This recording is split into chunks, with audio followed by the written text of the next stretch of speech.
Toru? Me?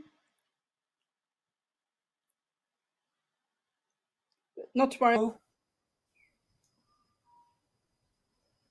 Hello, thank you for coming to this session, open forum of the BN working group for clarification of basic income.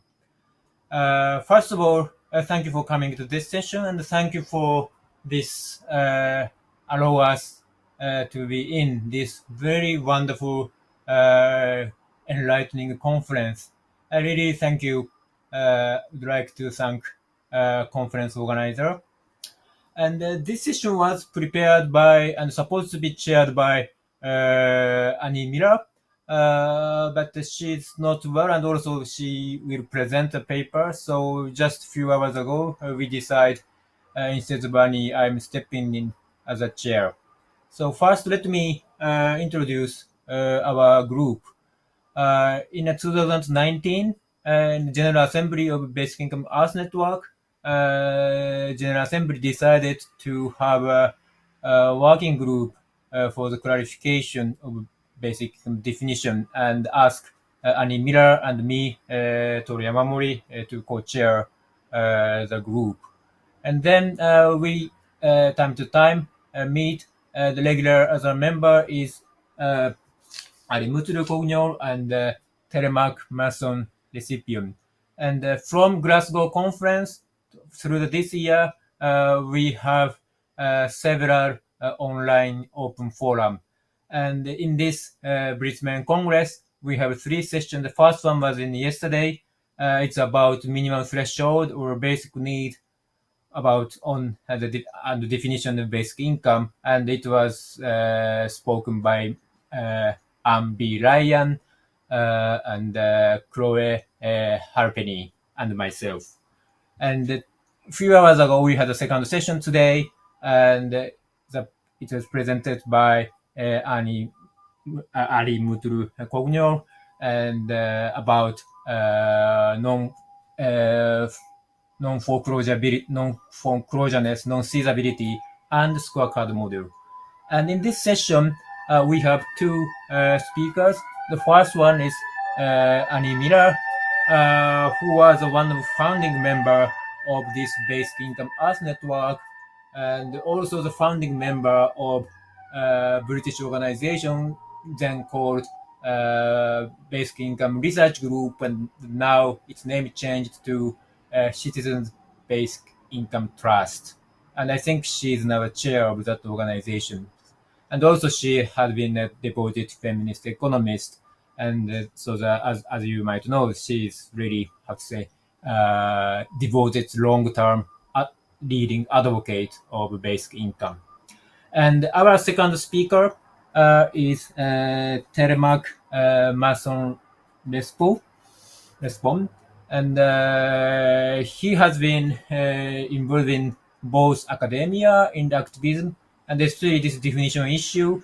In 2016, there are also the debate about the definition. There are 2 motions that submitted to the General Assembly, so the working group was set up, and I happened to chair that working group, and there Telemaque contribute a lot, or along with Ali Mutlu, who is also here today for comment.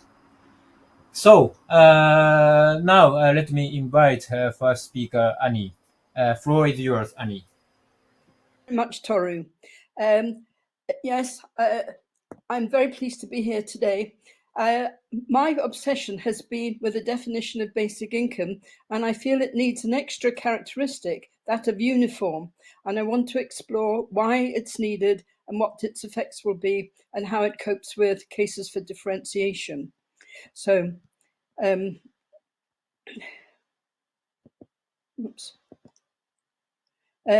definition, sorry, yes, that's right. As you know, Byang's definition of basic income has got 5 characteristics. It's periodic, it's a cash payment, it's based on the individual, it's universal, paid to all without means test, and it's unconditional. And that's the definition on Byang's website. and I'm sure a lot of people are already familiar with it.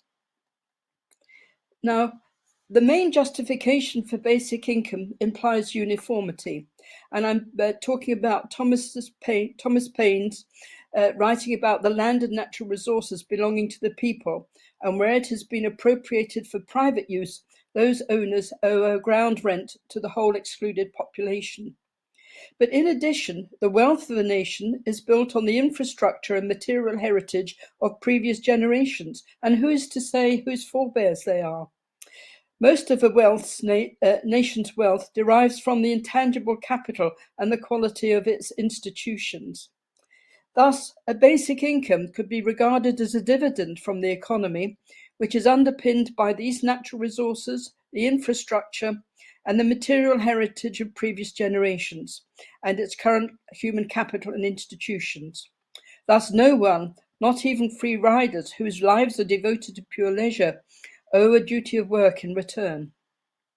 This concept used to be referred to as a social dividend, and Bian's definition of a basic income on its website is consistent with this derivation of a social dividend. It would seem appropriate that a social dividend should be universal and uniform, since everyone should benefit from these land and natural resources and other heritage that is for all of us. Now, there are problems with Bian's definition. First of all, universal has sometimes been incorrectly interpreted as meaning everybody receives the same. But universal merely indicates who will be entitled to the basic income and not the amount. The Bian definition does not preclude different amounts being paid to men and women, or by sexual orientation, race, religion, educational attainment, or even height. It only precludes differences according to means, that is, income or wealth, on account of the without means test added to characteristic number 4. Now, this differentiation that can occur, this casual discrimination against people, is not in keeping with the inclusive and liberating nature of basic income's other characteristics. So, to discourage discrimination, a sixth characteristic, uniform, must be added to the definition. Because it has much in common with both universal and unconditional, uniform should be placed between them as the new characteristic number 5. Now, a further case for uniform was suggested by some debates that occurred last year. Uniform could help to emphasize the distinction between a basic income and the special cases of individual-based, universal, and unconditional systems of non-uniform income tax and non-uniform basic income negative income tax payments. This argument is superfluous because the cash flows of a basic income and these income tax systems are in opposite directions. Characteristic number 4 clearly states that a BI is paid to all. Tax payments are paid by people to the jurisdiction, in other words, in the opposite direction. So there is already no way that either an income tax or a negative income tax system could be classified as a basic income. However, adding uniform to the definition of basic income does help to emphasize the distinction.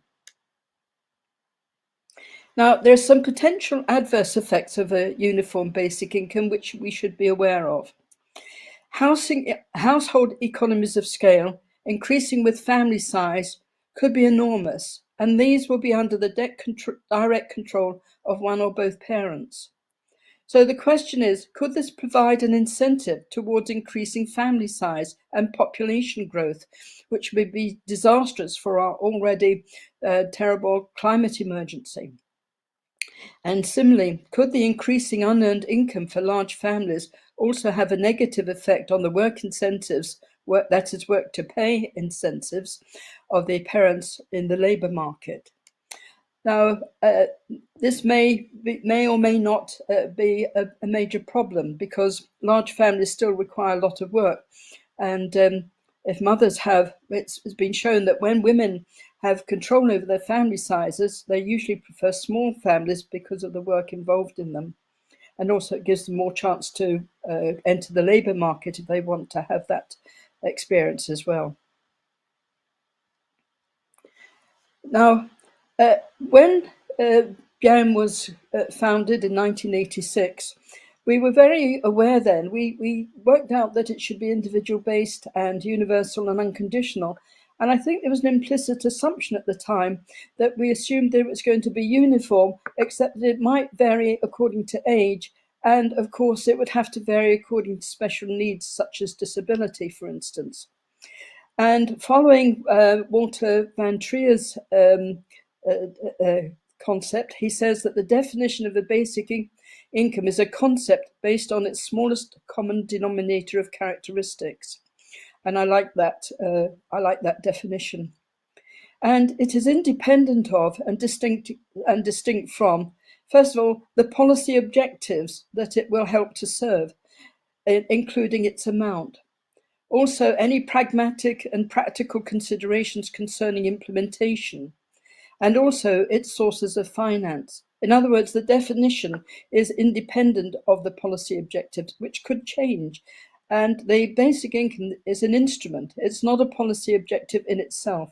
It could be part of a strategy to achieve a particular policy objective, but it doesn't incorporate the policy objectives within it.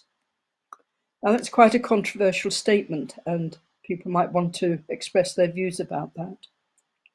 But this means then we need to see how to tackle cases for differentiation. There will be cases for differentiation, and how are we to deal with them? Now, basic incomes are not good substitutes for all existing cash benefits, and so other cash benefits will be retained or devised.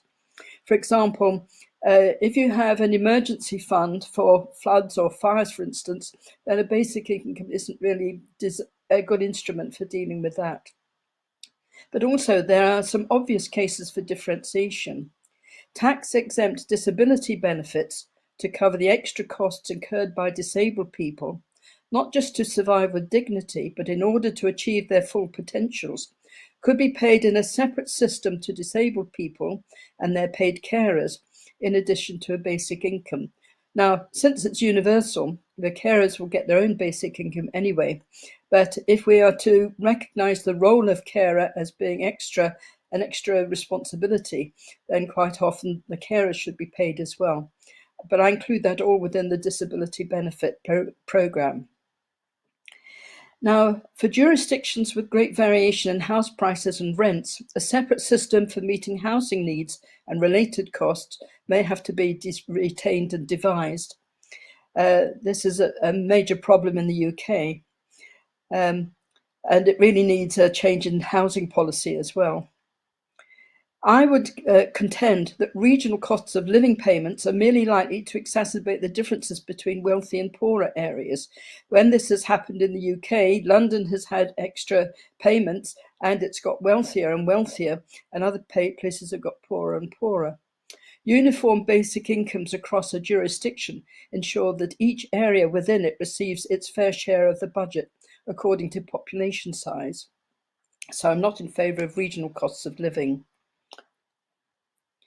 Now, other cases, while it is anticipated that basic incomes will be uniform within a jurisdiction, one with great climatic variations within its jurisdiction will have to make a judgment about how best to protect those who face the hardest conditions. Chile always comes into mind here, a long, thin geographical area with very hot areas in the north and very cold areas in the south. And I would look to them to see how they would protect those who face the harsher conditions. Where a jurisdiction involves long distances, free or subsidised public transport may be a cheaper and fairer way of tackling travel needs, in addition to reducing carbon emissions from private road vehicles. So for other irregular or circumstantial needs, these may be met either by a separate system of cash payments paid in addition to basic incomes or through social service provision. In other words, the basic income is still the individual, universal, uniform and unconditional characteristics. Now, we then come to the problem of adequacy, which is another type of differentiation. The Universal Declaration of Human Rights introduces the concepts of income security, of a human right, and of the aspiration of an adequate standard of living. It is assumed here that adequacy is defined in terms of fulfillment of fundamental human needs, which comprise an interrelated system and are a finite few, and the same in all cultures and in all historical periods. The satisfiers of those needs are infinite, diverse, and culturally determined.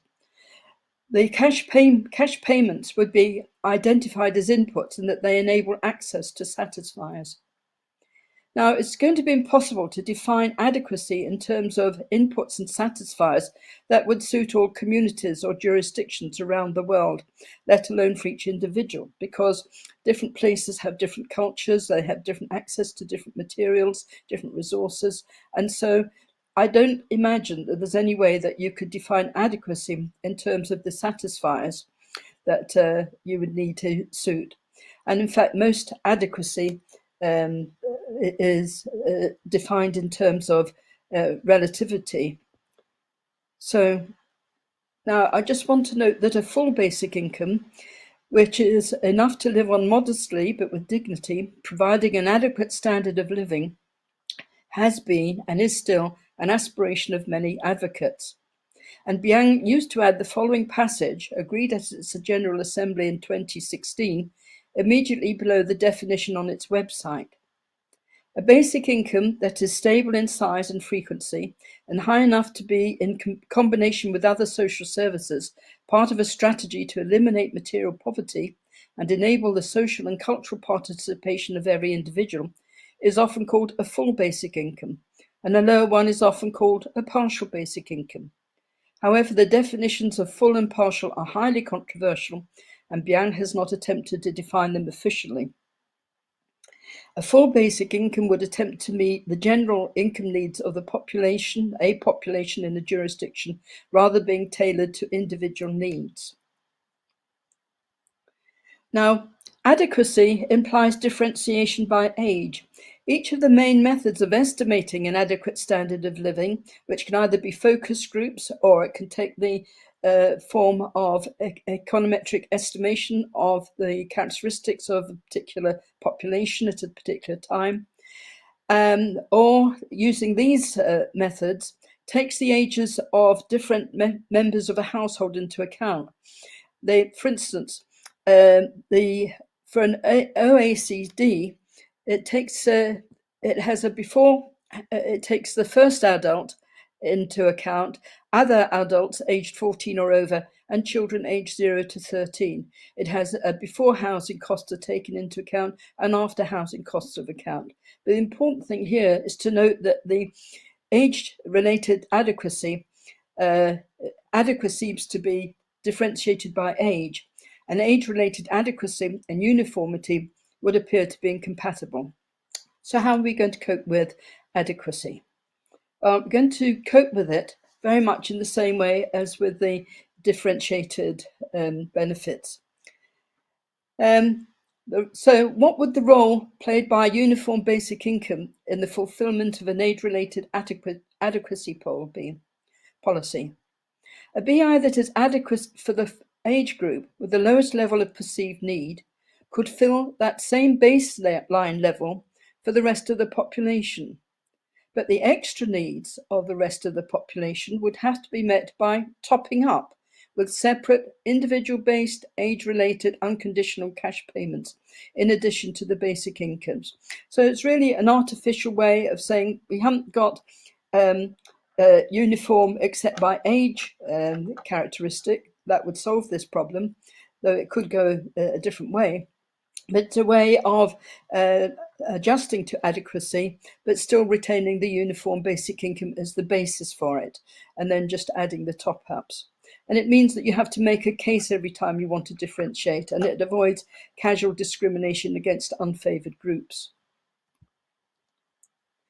Now, a baseline basic income, together with adequacy top-up payments, would cater for the greater general needs of the population representing equalization from the provider's point of view based on sharing resources. Now, there's another approach to this called welfareism, which is an alternative system that tries to tailor cash payments to individual needs, representing equalization from the recipient's viewpoint. It needs a separate definition, and it involves a far more complex and subjective exercise, possibly requiring micromanagement. Now, there may be a case for this, but it's a whole different ballgame. It's not a basic income. Basic income represents equalization from the provider's viewpoint based on sharing resources. So I just want to make that distinction. Now, my conclusion is that uniform should be included as the new characteristic number 5 in Bian's definition of basic income, and this is consistent with the derivation of a social dividend. Uniform avoids discrimination between individuals on a casual basis. It emphasizes already clear distinction between a basic income and the special cases of individual-based universal and unconditional income tax and negative income tax systems. Irregular or circumstantial needs should be met by additional cash payments paid separately and/or by social services. We can't expect basic income to do everything. We still need social services to provide utility in terms of in-kind. So we need both. They are complementary to each other. They're not substitutes, the cash payments and the social services. Age-related adequacy basic incomes could be met by paying individual-based unconditional adequacy top-up payments to those with greater needs. And just a last point, or a conclusion, it would become a basic income is a periodic uniform cash payment unconditionally granted to all on an individual basis without means test or behavioral requirement. I like these two other things. Rather than saying unconditionally delivered, which makes it sound it's only the delivery that's unconditional, I prefer the previous wording that we used to have of granted to all. And rather than just have work requirement, which is very male-orientated view of what's required of people, I'd say any behavioral requirement, including traditional gender roles, for instance. So my new recommended new characteristic number 5 would read uniform. The amount of a basic income is the same or equal for everyone within a given jurisdiction at a given time and does not vary according to specific categories or circumstances. And it is finally now, I just want to make a dig for the academic foundation for advocacy. At its best, academia should provide a foundation for advocacy. Advocacy ideally should be rooted in the academic foundation, where accurate use of terms can help to avoid problems such as talking at cross purposes, raising false expectations, or leading to accusations of misrepresentation and political opportunism. The definition provides the keystone of that foundation. Without it, the whole edifice would be rocky.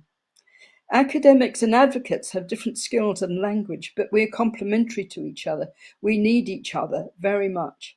We need constant dialogue to become aware of the problems facing each other, especially where a change in our language can help to avoid the problems. So thank you very much for listening. Thank you. Thank you very much, Annie, for a great presentation. And I forgot to say in the first, but yes, there are question form, and to be honest with you, we planned to make this session really open forum. That means everyone in this room can speak like what Annie did, but apparently this platform would not allow participants to speak verbally. The only allowed home is submitting a question. It said question, but it's not necessarily the question. Any comment or opinion would be welcomed. We really would like to have your say here. Okay, so thanks, Danny, again. And now let me invite a second speaker, Telemaque Masson-Récipon. Please, Telemaque, floor is yours. Thank you, Toru. Thank you very much. Can you see my slides on the screen? I assume you can. Yes. I was going to start by apologizing as well. So as Toru just explained, due to technical issues and misunderstandings, I assumed and also personal problem until very recently, yesterday to be precise, that I was going to speak at most 5 minutes and we're going to have an open conversation, and discovered, well, just yesterday, that was to make a full presentation. So this presentation was basically made in an hour. But since I've been struggling with this question for about 10 years now, and in the last 2-3 years at least, with the help of the members of CBID and other people in Bienne, in particular some people attending today, such as Malcolm Torrey and Walter van Trier, hopefully I can give you something in this presentation made in an hour that can be useful. So I'll begin with this overview. So my thesis, the thesis I'd like to defend in the next 20 minutes, is that we should distinguish, as basic income activists, and Bienne eventually should come to recognize the distinction between what I propose we call a narrow understanding of the basic income concept as a way to distribute resources, from a broader understanding of the basic income concept as an aspirational goal, the aspiration to the unconditional universal guarantee of the material means of individual autonomy. This is a mouthful, but this is the best way I've came up with formulating it. Yes. So in form of introduction, the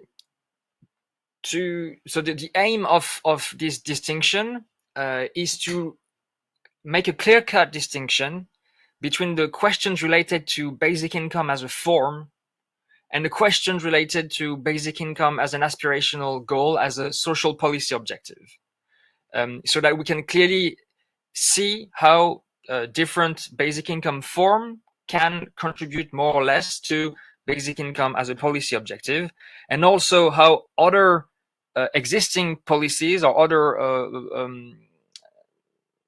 projects or other ideas can contribute to basic income as a policy objective.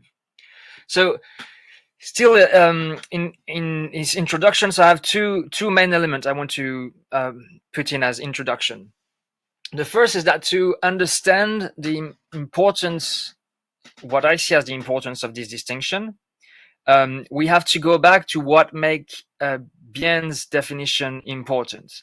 So again, I apologize for the people who've heard me say this so many times before already, but so Bienne was created in 1986 at an international conference where people came from different countries, working in different fields, and often even in doing different kinds of work. Some were academics, some were activists in different sectors of activity.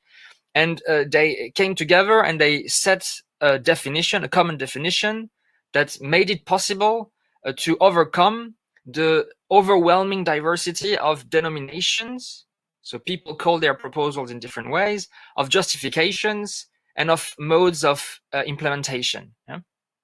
And it's only by having this concept that made it possible to overcome this diversity and to have a common conversation that it was possible then to write histories of the basic income idea and to have interdisciplinary debates like the one of the first conference. Yes. So I remind you this because also one of the, interestingly, the very first history of the basic income idea came out 9 years later. Actually, it didn't really came out. It was produced 9 years later. It was Walter van Trier's PhD dissertation, Everyone a King. Walter van Trier having been one of the first secretaries of Bienne during those 9 years, yes. And in that, if I bring this up, is because in its introduction and conclusion, so while reflecting on Bienne's definition, while trying to define the object he was making the history of, Van Trier made what I think is a very interesting distinction between a minimal model and what he called a minimal model and what he called a constitutive excess of meaning. So the minimal model was Bien's definition at the time, and but basically when Van Trier was looking in the history of this idea, what he was faced with was the fact that every historical occurrence of this minimal model came with the proposal that he found that fitted the minimal model actually all had other things where we're actually defined for the people who carried these proposals by other things, by complementary things. So this is why all of these proposals had an excess of meaning to the minimal model, and these excess of meaning were constitutive. Yes. Okay. So to me, I think this is a very important thing to rely on, and I think it's I think there is actually a communality. Or sorry, this was the first thing, but the other thing that Walter Van Trier noticed was that to him the minimal model was more than just a policy instrument. Actually, the minimal model already had in itself, I don't have the exact quote under my eyes, but the rough sketch of an alternative organization of society. And so in a sense, the distinction I want to propose between a narrow understanding and a broader understanding is very much in the continuity of this first remark by Walter Van Trier. The notion, the idea is to distinguish more clearly the form from the objective, and while also retaining the fact that the form somehow imply the policy objective. Yes. Okay. Now this is one introduction of this, of why I bring up this distinction. But another element which I think is important to mention in the introduction is that another reason for me to bring up this distinction, as it's written here in the title of my introduction, is that I'm very, very much opposed to the current usage of the notion of partial basic income and the distinction between a partial basic income and full basic income. I really think we should completely abandon it as it currently stands. So very briefly, as Annie mentioned, so currently partial basic income is an expression used to talk about basic incomes that pay a not high enough amount. Yes. The issue, to boil it down, is in not high enough for what? Yes. So there's at least two different understandings of not high enough. One of them is not high enough to be able to live off it without having to take a job. Yes. This is what most the activist community understand by full basic income or by partial basic income. Partial basic income is not high enough to be able to do without a job. Yes. But there is another understanding of partial basic income, and this other understanding is not high enough to replace all other state-provided cash benefits. Yes. And actually, the issue is that these two meanings are not contradictory. And as far as I have been able to find so far, when the notion of partial basic income first came up, actually the two meanings were tied together. So a partial basic income was not high enough to do without a job and not high enough to replace all other state-provided cash benefits, including unemployment insurance, often housing insurance, and many others, with the limits of the many others varying from offer to offer. Yeah. So I think this is the notion of partial basic income is very, very problematic, and because it's actually most basic income activists, the vast majority of basic income activists, want a basic income to complement the welfare state. To use the distinction I offer, basic income activists, they fight for the introduction of basic income schemes in the narrow understanding, in order to help already existing social protection system to reach the broad understanding of basic income. Yes. And so they do not wish the narrow understanding proposal that they defend to replace all other forms of social protection. And this is very crucial. This is a crucial misunderstanding that hurts the movement and hurts thinking about this idea. Okay, so this for the introduction. I have not noted when I began. Do I have another 15 minutes, Toru? Yes, it was another 13 minutes. Yes, yeah, 15 minutes Fantastic. And stop at 20 past. Okay. maximum. Fine. Yeah. So maybe I'll go real quickly. So we'll have a first look at Bien's definition, and then at this narrow understanding and this broader understanding. So we'll be very brief here. In 1986, there was a first definition by Bien, and in 1988 by the letter after the founding Congress, and then it changed slightly in the first statute. The important point here is that in the first letter, there was this notion of a guaranteed minimum income, and it was dropped in the second one, yes? Then in 2016, there was another modification, a more substantial modification, where two criteria were introduced that were not present in 1986 and 88. The fact that it had to be basic income was periodic, and in the description of this criteria, there was the aim of excluding basic capital or basic endowment proposals from the family of basic income proposals. Because to make this distinction clear in the definition.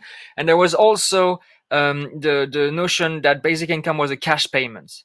This notion being, in my opinion, very problematic because it made previous talk of, it was contradictory with previous talk of basic income in kind. Okay, but what's also important is that, so basically what I think is important here is that in 2016, the movement chose to narrow down the definition of basic income on a more technical meaning, yes? But also, this was actually done as a response. You know, the process of modification was created by a movement to include in the definition of basic income the fact that the basic income had to be, by definition, high enough to live on, yes? So the reply was to this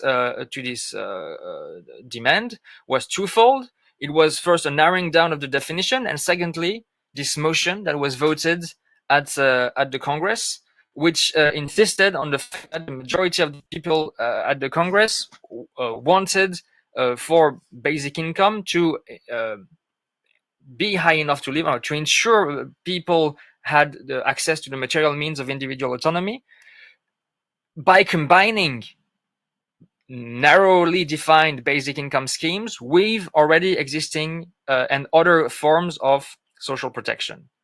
So this is key.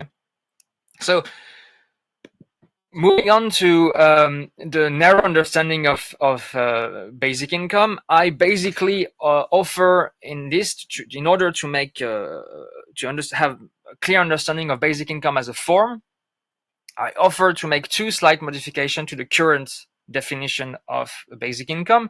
The first would be to modify the description of periodicity to not exclude anymore basic capital or basic endowment policies. Yes, so I think we should be able to say that basic capital or basic endowment policies are basic income in the narrow understanding. So technically, they meet all the criteria. If they the periodicity criteria would just be to say that the basic income policy, as in the form basic income, includes the fact of saying the period of stipulating how often this will be paid. Yes, but saying it will be paid just once would qualify. It would just be a special case, and you have there the form. Yes, the other principal addition to the current definition to make it a narrow understanding of basic income is that which Annie advocated for just now, that of uniformity. So to me, the addition of the concept of uniformity to the current definition, the 2016 definition, has two advantages. Well, the main thing it brings is to increase the analytical precision provided by the narrow understanding. Yes, and this comes mainly by the fact of understanding better the notion of universality. So when you understand that universality always stops at the limits of the universe, especially when you look to social policies, so a universal policy has to define its universe of application. Yes. So when you combine this with uniformity, then it becomes possible to use this narrow understanding of the basic income concept to analytically to analyze existing social policies, and for instance, to see that there already exist in the world more basic income in the narrow understanding than we currently think. So for instance, there's probably a lot of universal child benefits that we generally do not call basic income, but by having this narrow definition of uniform and universal properly understood, then we could see that actually there's a lot of policies that inside of them have some basic income in the narrow understanding. And another key import of this having a technical understanding of basic income as a form would be to make us understand better the distinction between basic income and negative income taxes. So currently, most people understand the difference. Well, oftentimes the difference between not oftentimes. Let's start from very precise points. In their 2017 book, seminal book, Basic Income: A Radical Policy for Sane Economy and the Free Society, yes, by Philippe van Beert and Yannick van der Borg, they define negative income taxes as a cousin of basic income. Yes, so you have the idea of two lines running parallel. It seems to me that actually the relationship between negative income taxes, and basic income is orthogonal.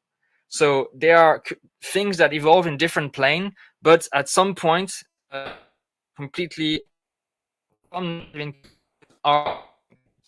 And you are this when you define basic income as something that is paid of a uniform amount, because then if you have a negative income tax that meets all of the criteria of all of the current criteria of the 2016 definition, plus the fact that it pays a uniform amount, then it is just a matter of understanding paying money in the form of tax deduction, and these schemes just are basic income. They pay the same amount to everyone, and it's just a matter of how you pay the money, whether you pay it in cash or whether you give the cash and take it away. So this works. Okay, so this is for the narrow understanding, and in the 5 last minutes, go to the broader understanding. So the important thing with this broader understanding is that actually, first of all, it seems to me very obvious that it is what the basic income movement, and there is a lot of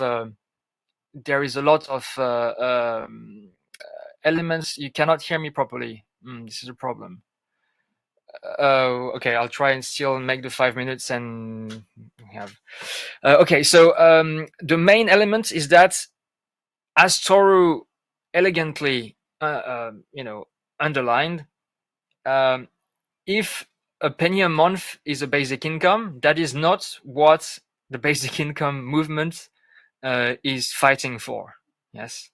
So I think we need to, if we want to keep all the interesting things that have been, all the progress that has been made on basic income as a form, which allows us to identify as a kind of basic income, a policy that pays just 1 penny a month according to some formal criteria. If we want to keep this, we need also to recognize that there is another understanding of the basic income concept. This is not what people fight for. What people fight for in the basic income movement and call basic income, and what most of even the philosophical and academic discussion around basic income is about, is not just this formal mechanism. It's about an aspiration, the aspiration to the unconditional, individual, universal guarantee of the material means of individual autonomy. Okay. Now, a very important. There's two points I wish to make here. The first is a problem that comes with the narrowing down of the definition and not recognizing this broader meaning. A big problem is that of cash. Okay, so in the narrow understanding, there is no doubt that basic income is only in cash. But in the broader understanding, there is a lot of doubt here. There is a lot of doubt, or in other words, what most of the basic income movement fights for is for the broader understanding, is to realize the broader understanding of basic income by a combination of narrow understanding in cash benefits with in kind benefits. This is what strikes me as being almost universally true, from 10 years in the basic income movement. And I think one thing that is, so there's two things that are very interesting. So first of all, before the 2016 definition, quite a few of prominent basic income advocates and theorists use the notion of basic income in kind, most notably Philippe Van Parijs in his seminal book Real Freedom for All, and Jürgen de Wispelaere in a 2004 paper looking at the definition of basic income. Yes. Now, very interestingly, in Philippe's 1995 Real Freedom for All, you have basic income in kind, but he never mentions the notion of partial basic income. Yes. Whereas in the 2017 book he made with Yannick van der Borg, here basic income in kind has disappeared, and he uses partial basic income. So I think we should go the other way around. We should drop partial basic income and go back to find a way to include reflections on basic income in kind. Yes. And a prime example of reflections on basic income in kind is provided by a debate that has been ongoing in the UK since 2017 on the notion of universal basic services. So I think it's very interesting. The earliest occurrence of this notion of universal basic services, UBS, comes in 2017. So 1 year after the modification that banned, that made the notion of basic income in kind contradictory. Yes, and it was brought in in the UK by people who feared, who understood basic income as a plan to replace all other in-kind services provided in kind and all benefits provided by the state with just one uniform cash benefits. So these people were very afraid. This is why they brought in the notion of UBS, Universal Basic Services. And actually, a lot of people replied, and because most of the basic income advocates actually want to reach the broad understanding of basic income by combining narrow understanding UBI scheme in cash with public services, a debate, odd debate started with people saying, this is not what we want. We do not want to replace the welfare state just with cash. Yes. And this led actually the partisans of UBS to formulate a new concept, which is that of a social guarantee. And in their social guarantee, they have amongst the basic service, proposals to make currently existing services better, they have what they call, I don't know how they call it. They don't call it a basic income, but it is a basic income. They have a proposal for a basic income in the narrow understanding of unconditional and universal cash benefits. And so it seems to me that basically what these people have done is sort of reinvent basic income, or the broader understanding of basic income. And that's really, so to conclude, because I think I'm 1 minute over, for the future of the basic income debate. It seems to me why I think really Bien should recognize the narrow and the broad understanding. It's because I think we need to enlarge our debate, our field of discussion. And I think we need to start and encourage discussion about how to coordinate better basic income policy in the narrow understanding with basic income in kind, with policies of basic income in kind. And this can only be done, if we recognize that the notion of basic income has two understanding: a narrow technical one and a broader aspirational one. I'm 2 minutes over. I could speak for another 2 hours, but it's time. Yes, an open conversation. Much, Mark. Thank you. This is great. Sorry. And it's a great presentation. And I forgot to say in the first, but in the time schedule in the program, we have another 37 minutes. But immediately after this session, we are going to have General Assembly of Basic Income Earth Network, and General Assembly asked us to log in at least 15 minutes before. So I would like to end 20 minutes before the official time frame. So we have another 17 minutes from now, and we have a lot of comment and question now. So let me now introduce, read out comment and question. The first one is Reinhard Hus. Thank you for the question. There are three questions from Reinhard. The first one is Thomas Paine assumed the national economy. Today we live in a global economy. Moreover, there has been historical accumulation of wealth in transnational corporations through colonialism, slavery, and extraction. How should we then apply the rule of uniformity? Yes, this is the question. This is the first question from Reinhard. Thank you. And second one is it's comment. An instrument is neutral. An instrument is never neutral. It is always linked to assumptions and implicit policy objectives. Example: a healthcare services system, which actually is a system of disease services, assumes a priority of dealing with disease rather than promoting health. Right. Thank you. And Reinhardt has another question. I suggest that adequacy is determined by citizens.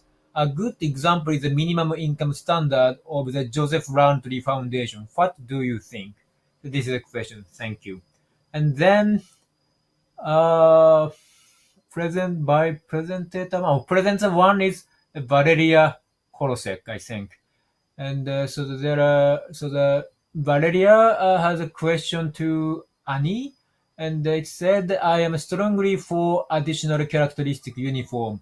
The problem we have in EU is too big, broad goal adequacy sufficiency poverty line measure. And Annie's reply I skip because Annie can speak, and then Valeria again. I agree. Partial, narrow versus full broad are problematic, as I said in previous comment. Also, it went over Philip Van Parijs' suggestion that we should start with basic income, which can be topped up. Activists are guilty for this. They are convinced that modest budgeted proposal is not good enough for political parties to make an impression in elections. Activists need market-appealing proposal, which is usually not feasible, and go against academic thought. This is a comment to Annie's suggestion about academic and activist common goal. Plus, besides, academic can be wrong. Nothing happens. They will write another paper while activists and politics are actually paying price for being wrong. So they are usually not on the same page. Okay, thank you, Valeria, and thank you, Reinhardt. Would any of you, either Telemaque or Annie, would like to? Can I start with the ones which are really addressed to me, particularly the ones by Reinhardt? Reinhardt, you say that Thomas Paine assumed a national economy. The basic income, when it talks about universal, it's implicitly referring to a jurisdiction because it referring to the extent of the powers of that jurisdiction to actually provide a basic income and to legally find a source of finance. So it's no good saying, this we don't have a national economy, we have a global one. It's still going to have to be implemented by jurisdiction, whether that is a state or whether it's a local authority or a city, as in the States. But there's no reason why we can't have a worldwide basic income, has been suggested by several people, where all the countries pay into this fund according to their own GDPs or other wealth, and it is then shared out, particularly by the poorer countries. So I don't think this is really the global economy. I won't say it's not relevant, it's very relevant, but as far as the basic income goes, it's the jurisdiction which counts rather than the global economy. And the transnational corporations, their shares are still owned by somebody. It's not that they are completely rootless, although they try to be. Yes, and they've been grown through colonialism, slavery, and extraction, as has the UK. I acknowledge that, and reparations should be on the cards. But basic income may not be the way to do that. So the rule of uniformity applies within a jurisdiction. Your second comment, Reinhardt, an instrument is never neutral. I would say an instrument has outcomes which can be predicted. And when you're looking at a particular policy objectives, you choose the instruments that are appropriate and fit in where the outcomes fit in with the policy objectives. So yes, the example you give about the healthcare service is appropriate, but we know that a basic income has got broad outcomes of providing autonomy and emancipation, or providing against material deprivation and providing well-being and financial security. It may help to reduce income inequality and lead to a more just, united society, and so on. So we know what the outcomes could be. And for those policy objectives which include those sorts of outcomes, then that instrument will be chosen. An instrument has outcomes, I would say, rather than it being having policy objectives of its own. And the third one, Reinhardt says, I suggest that adequacy is determined by citizens. Well, there are different ways of determining subsistence levels. And for instance, in the minimum income standards in the UK, these are provided by focus groups. One of the problems with that is that they could vary very much over time. And it could be that they suggest very high standard levels. For instance, if they suggest a level which is more than the accumulated income or GDP level of the country, then it's completely unsustainable. It's just a non-starter. So while it has a useful contribution, I think we should look at the other methods. Another method is by looking at statistical methods of estimating the parameters, the subsistence levels within a particular population at a particular time. And then, of course, the other way is where you've got a respected and authoritative, a respected organization, like the OECD is respected by the rich 38 countries, I think. And it provides a method. Its current definition is that its poverty benchmark is determined by 60% of median equivalized household disposable income for a couple, and then it applies the weights that I showed you before. Now, all three methods can be examined to see how a particular scheme that's adopted for basic income would meet those. And I don't think you have to necessarily keep to all of them. But there is a reason for adopting some proportion of either income or GDP per head. And this might provide a more stable level of basic income over time. Although, of course, if the GDP went down, then the basic income would go down too, with the equal distribution of misery principle.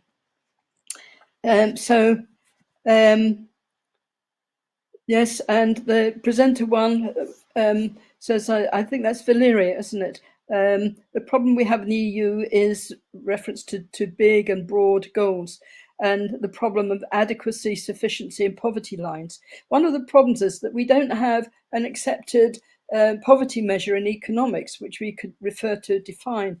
There's been discussions in the literature about different ways of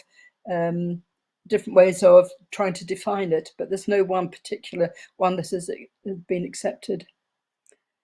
And Valeria's next comment is about my suggestion about academics and activists' common goals. But I'm saying that we really need to be in communication. It's not good having the academics separate from and the activists trying to, as she says, act on academic work which is not accurate and which is positively misleading. So if we can get together and be in communication, and we can make sure that the language we use is helpful and not anti the activist group, and the activists can feed back to us to tell us where we're going wrong. So I think I'm agreeing with you. I think you are agreeing with what my sentiment is, Valeria. I think someone else should have a go, and if there's time, I'll come back to Reinhardt's next one. Although quickly, I see that we need to separate the human needs. Yes, there are some things for which a basic income is excellent, and there's some things which social services are good for. I agree with you, Reinhardt, and we need both. We can't say that basic income should replace social services, and social services should be encouraged because they do meet things like educational and health needs, and that food and clothing and so on is better met by a cash payment. So yes, I agree with Reinhardt. Sorry, I haven't read the rest, but perhaps some others would like to have a go at answering these. Perhaps I can. Thank you, Annie. Please, Telemaque. Thank you, Toru. Sorry. Perhaps I can pick up where you left off, but mainly to answer the question you raised directly for me earlier on the fact that adequacy is notoriously difficult to define, and on the which relates to the point you made in your presentation about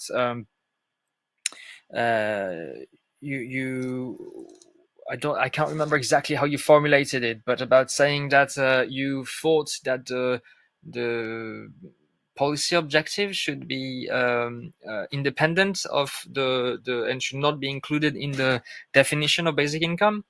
So here I have a twofold sort of answer and question to launch the conversation, even though we only have 10 minutes, if I understand correctly. The first thing is, yes, adequacy in the meaning of knowing when a policy adequately fulfills the objective of guaranteeing the means of a dignified existence is notoriously problematic to define. And the first consequence of this is why it seems to me adequacy cannot be defining criteria of basic income as a form, as a formal policy analytical policy tool, or tool of policy analysis. Yes, because it is too hard to define.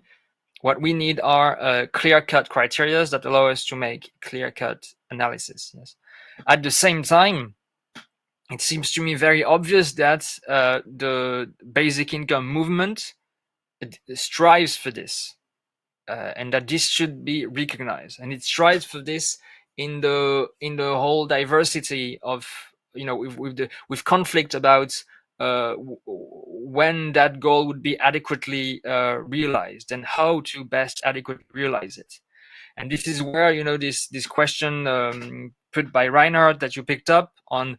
We need to have this conversation inside the basic income movement. How are some needs better met by cash or kind measure, in kind? And actually, I very much like, so here, there's a guy called Simon Duffy in the UK, very interesting lad, who one of the founders of the UBI Labs network.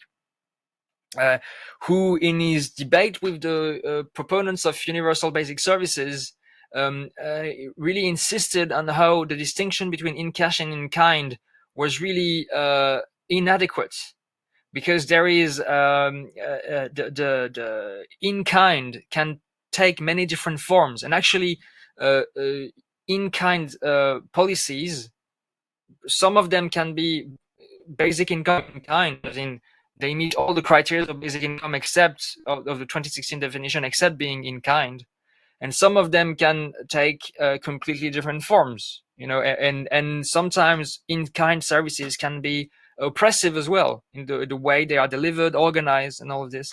And so it seems to me that here there is a lot of discussion to be had, and this discussion should happen within Bien. We should realize that basic income in kind has a lot to bring to debates around the organization of in kind services, and that we need to think also how basic income in cash, basic income in kind can combine with other policies to reach the broader understanding of basic income. That's yeah. I don't know how much time we have left now. Is it we need to finish in 7 minutes? Okay, so we still have some conversation time.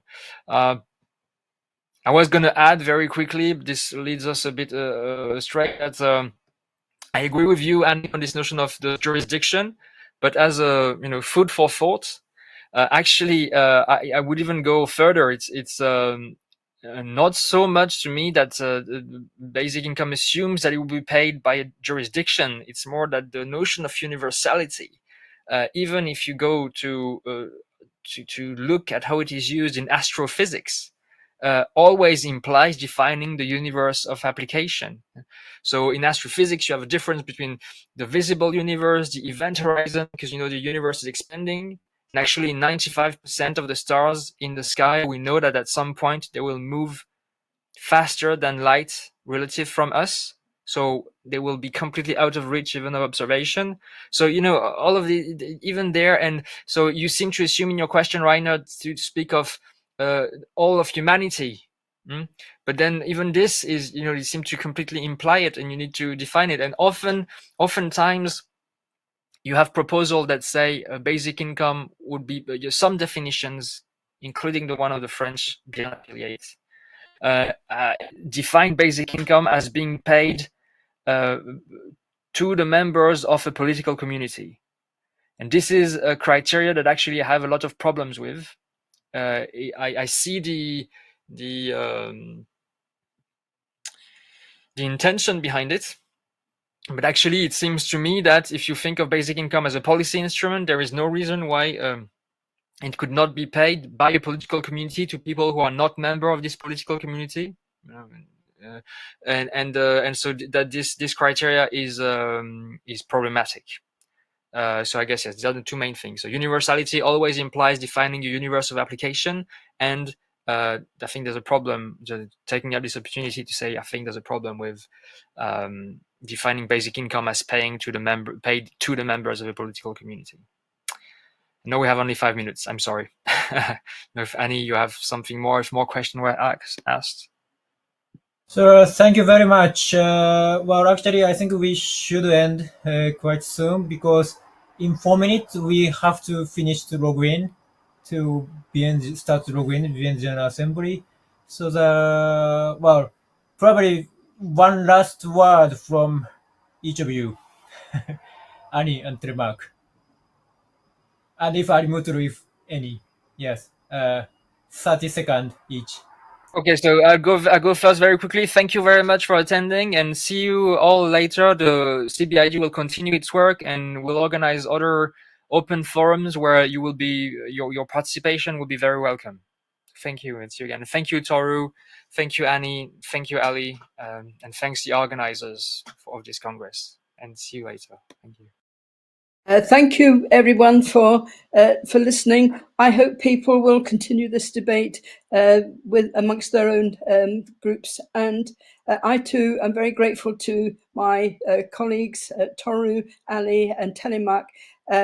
We've had the most fantastic discussions, and I couldn't have written what I've written so far without their contribution. So I'm enormously grateful to them and the friendships that we have developed between us.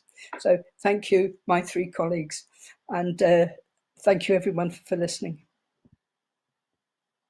Mutlu, any word if you want?